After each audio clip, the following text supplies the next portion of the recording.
Savannah Cole never expected her life to change behind the walls of a mansion she didn't belong in.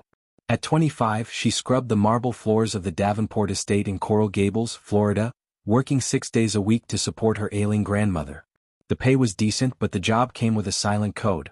Stay invisible, stay obedient, stay silent. Every morning at 6, she slipped through the grand kitchen door, tied her curly brown hair back with an old ribbon, and started her routine.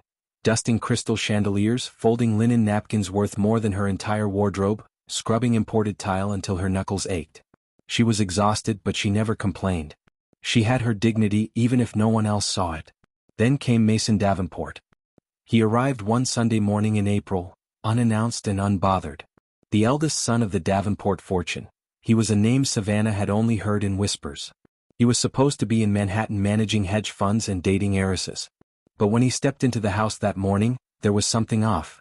His eyes were tired, his suit rumpled, his smile faint. He noticed Savannah first. She was in the parlor dusting when he stopped in the doorway.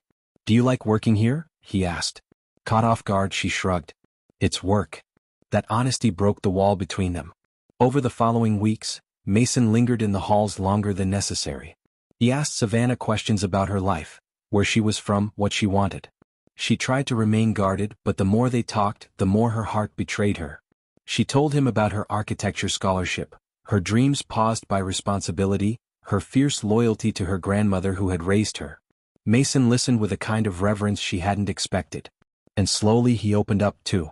He spoke of his late mother's unhappiness, his growing disillusionment with the corporate world, and how he felt like an imposter in a life he hadn't chosen. One stormy night, Savannah was stranded at the estate when flash floods cut off the road. The rest of the staff had gone home early, but Mason insisted she stay.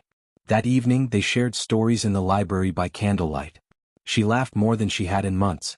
When the power flickered out and thunder roared above them, he touched her hand gently, like it was the most fragile thing in the world.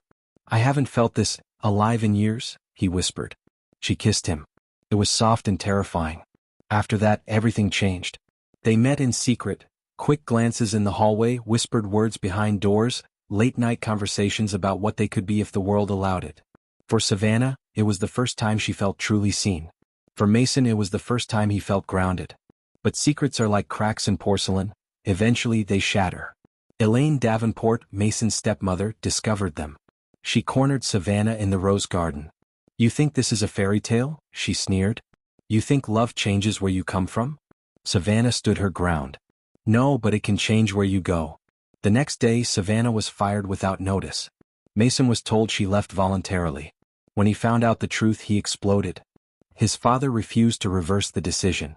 "She was a distraction," he said. "Be grateful it ended now." Mason left Coral Gables without saying goodbye to anyone. Savannah, heartbroken and jobless, returned to a tiny studio apartment and picked up shifts at a diner. Nights were hardest. She missed the way he listened, the way he looked at her like she mattered. 6 months passed. Then came a letter. No return address. Just a line in Mason's handwriting. "Meet me where we first looked at the stars." She knew the place, the Davenport's abandoned guest cottage behind the citrus grove. He was there. "I walked away from the money," he told her. "Started a non-profit, affordable housing, training programs, real impact. I couldn't do it without you." Savannah cried as he held her. She wasn't sure if it was relief or disbelief. But when he asked her to come with him, she said yes. They moved to Asheville, North Carolina, and started over. Mason used his inheritance to launch New Roots, a nonprofit dedicated to helping families out of poverty. Savannah, once a girl with paused dreams, designed the homes, efficient, beautiful spaces filled with light and dignity. Together they built more than buildings. They built hope. But love doesn't erase judgment.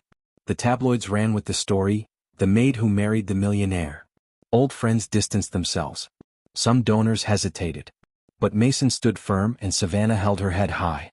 "Let them talk," she said. "We're too busy building futures." 2 years later, they received an invitation, Elaine's charity gala. Savannah wore a navy silk gown. When they entered the mansion, the room hushed. She walked beside Mason, not behind him. He introduced her as his wife, co-founder, and architect. Eyes widened. Elaine offered a stiff nod. "You've done well," she said. "No," Savannah replied. "We've just started." After the gala, they visited the rose garden. The night sky stretched above them, full of stars. Still feels surreal, Mason whispered. Savannah took his hand. Feels earned. Later that year, Savannah received national recognition for her designs. On stage, she spoke not of struggle or scandal, but of resilience. Love isn't always easy, she said. But when it's real, it builds bridges no storm can tear down. Back home, Mason met her at the door, holding blueprints for their next project, housing for single mothers. She smiled. Let's build it. Weeks after Savannah's award speech, she received a letter from a girl in Texas who lived in one of the new Roots homes. Her words were simple but powerful. I finally have a room of my own. I finally feel safe. Thank you. Savannah framed the letter and hung it in her small home studio. Late one evening, while reviewing new designs, Mason walked in with 2 mugs of cocoa and a sheepish grin. What if, he said, we opened a design school? For women like you, like who you were. Savannah looked at him, her eyes wide with hope. A place to learn, grow, and dream? He nodded. Exactly. That night, they drafted the first sketches on a napkin. 2 weeks later, they signed the lease on an old warehouse downtown. It was the beginning of something even bigger than they'd imagined. They were no longer just rebuilding homes. They were reshaping futures, together.